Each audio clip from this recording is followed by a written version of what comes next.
Hi, mystery writers. This is Write a Killer Mystery, where we learn to make a good mystery great. My name is Zara Altair, and today I want to talk about setting up your email for your author platform. It is just so very important. It's a pillar of your author platform. Your email connects you with your readers. So, once again, while you're writing your mystery novel, your work on your author platform improves the success of your book launch once the story is finished because you're already gathering readers. You're already getting people involved with your work. An email list gives you a way to communicate with those readers and build enthusiasm for your book. When you email a reader, it's a personal note to that particular reader. So when you're writing your emails, think of one person. It makes such a difference. So just think of them as your best friend. I know quite a few people who write emails in marketing, and they always think of one person as they're writing. Um, And there are quite a few steps to setting up a successful email connection with your readers. So give yourself time, remember to keep writing, and take these steps one by one so you'll be all set up. Because once it's set up, it pretty much runs on automatic, which is just such a great thing. And if you remember getting ready for your author platform, we created your book description, your bio, your headshot, and your book cover. And now for your email list, we have one more thing to create, and that is a giveaway. You're going to give something to people for signing up to your email list. So keep it simple, especially as first-time author. You don't have to worry about having a big backlist or offering them 3 of your books free, or I've seen that in author marketing. You don't have 3 books, so don't worry about it. So you can do several things, and you can change your free giveaway as you progress. So let's talk about a few. One is a preview of a chapter from your book. It could be the first chapter if you've done a lot of work on it and feel like it's ready, because you're going to build interest and people are going to want to read more. Another thing you can do is do a whole character background of your detective and really give your reader a sense of who they're going to be spending their time with while they're reading your book.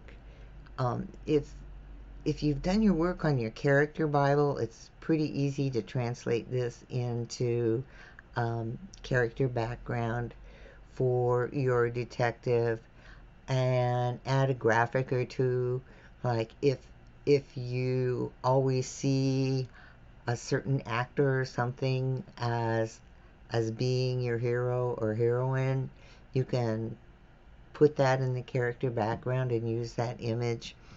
Um, you can spice it up with more graphics like a gun or a crime scene tape or the location of your story, because graphics make it easy for readers to remember your giveaway. It doesn't have to be long. It can be 1 or 2 pages. Um, Feel free to be very creative with it. All right. So another possibility as your free gift is a character interview with your sleuth. So you can set up a list of questions that readers may have about your sleuth, and then have the sleuth answer the questions. So you're gonna be in character for this one. All right. You can also write a short novella with your sleuth as the main character, and that's another way to introduce your readers to your sleuth. Just write a short story or a novella and send that.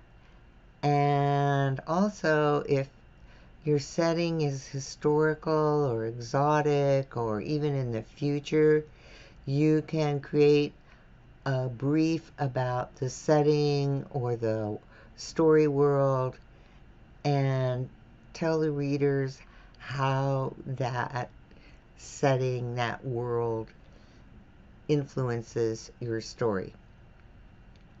So what you want to do is format your giveaway to make it easy to send as an email attachment. For short pieces, you can use PDF format. If you wrote a novella, you can use BookFunnel to distribute the story in the reader's preferred way of reading. It makes it really easy, and I do recommend BookFunnel because you're probably going to be using it later to do book promotions. BookFunnel produces your book in Mobi, EPUB, and PDF files, so the reader, whatever their e-reader is, can read your book in whatever format they choose. Okay, so now you've got something to give away, and now it's time to set up your email provider. And that is the system that's going to manage your list and send out your emails. And believe me, when your list is small, it's easy to think, oh, I can just send it from my author email. But you know how I like to be prepared. So if you start setting up your email service provider now and do it with your first 5 email subscribers, one, you're going to know how to do it and you're going to get in the habit of using it, and you'll be on your way. Every time someone else joins your list, it sends off their gift and they're on your list, and you can write to them all as a group.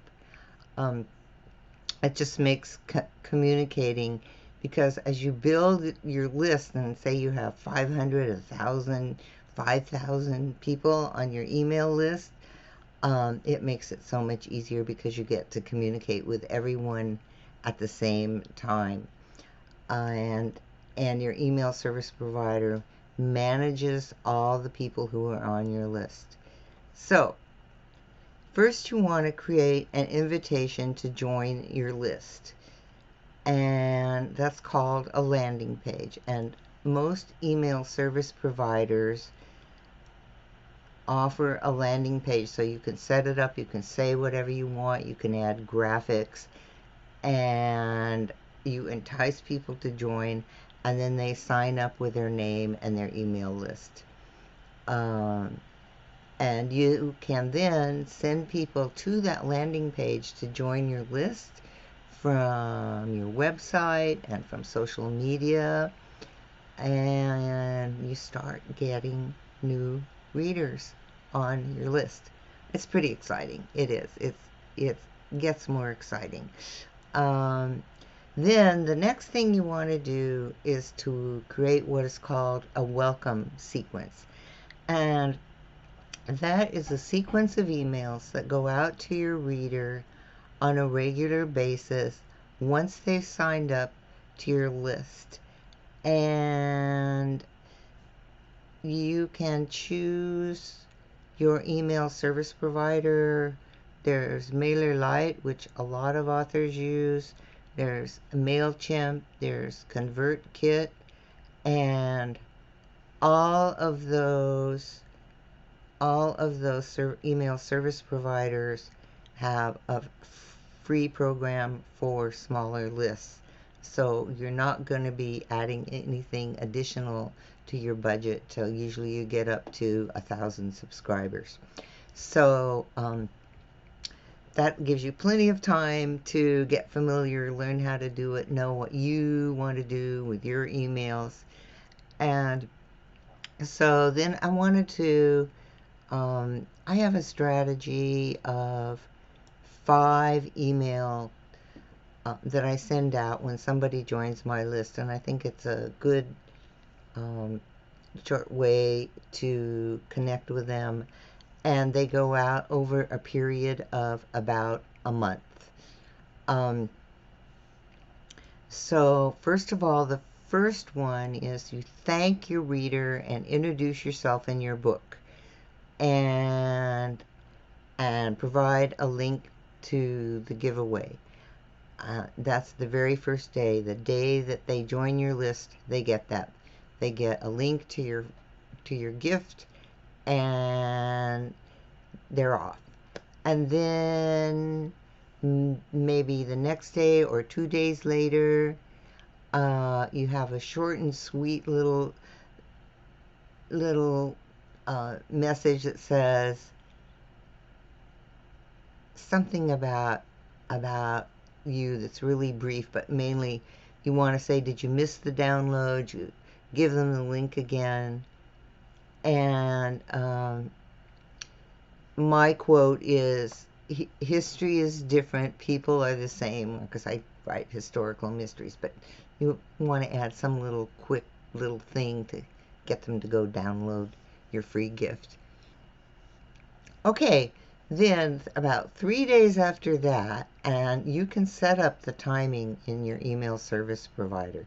So, so once you get these set up, you won't have to think about them again. When somebody signs up, they start receiving these messages one at a time. All right, so 3 days after your short reminder, it's a little bit more about your book. How did you start writing it? What prompted you to write it? What do you love about your sleuth? And then you can also give them other ways to connect with you, like social media. If you have something on Facebook or Twitter or Instagram. And then later you're going to update this with your Amazon author page or any other author page that you have. So you give them other ways to connect with you. And so that's pretty much the first maybe, 8 days?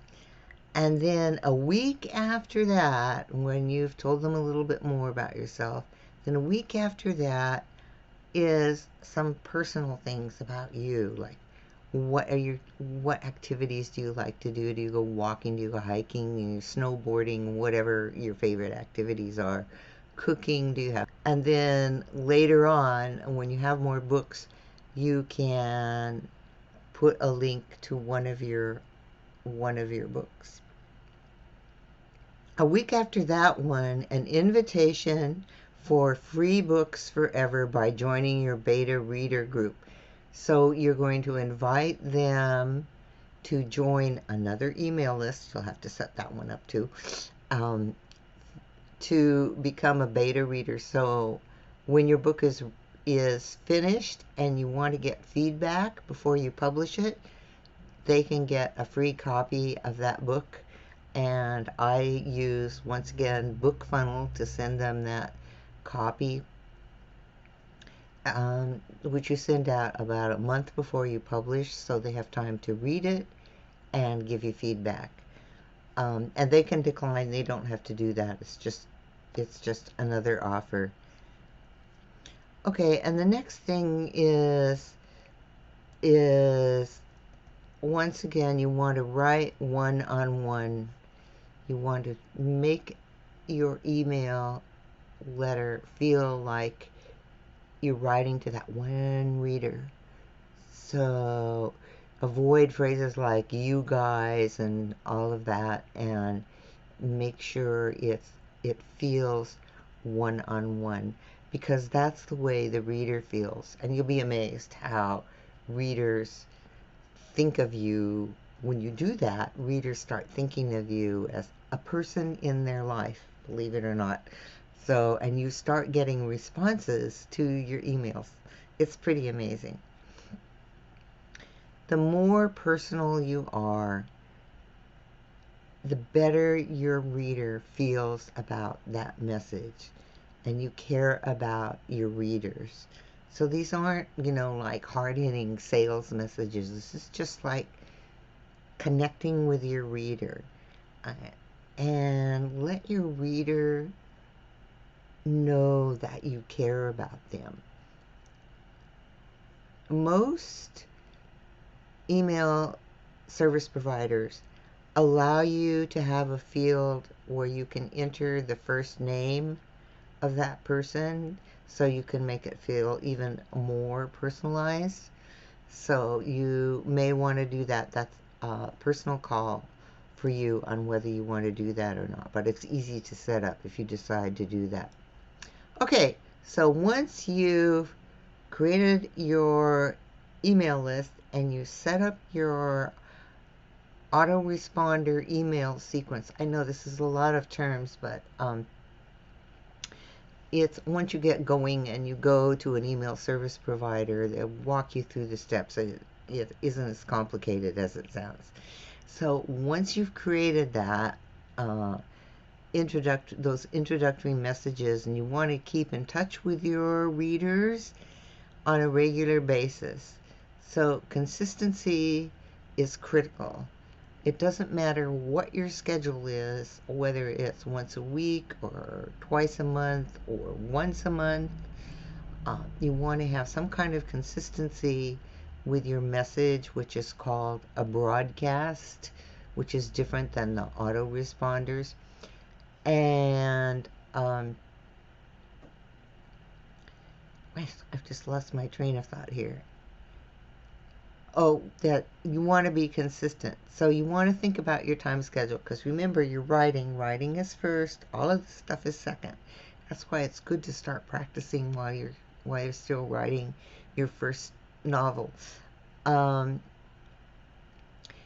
It's better to write one message per month, where your readers just expect that, toward the beginning of the month or the end of the month or whatever schedule you decide, you're going to send out a message to your readers. And they get used to it and they're eager to read it. It's better to do that than to promise weekly notices and then kind of space out and you don't have time and you forget. So consistency trumps frequency, I guess is the best way to put it. Quarterly is kind of a push for readers remembering who you are, so I would suggest probably about once a month. Some people do it more often. It just depends on your time. Okay, so just make sure that you have a regular schedule for sending your messages. And the same thing goes for your regular newsletter message. Keep it friendly, keep it informative, share something about yourself as a person, as well as your writing progress. So some of the things you can mention are to talk about your progress on your writing. You can share a short excerpt, something that you've been writing recently. It doesn't have to be perfect. It can be unedited. I just say that when I share mine. Remember, this isn't edited. I'm just going to give you a feel of what's going on in the story. You can tell a story about your personal life.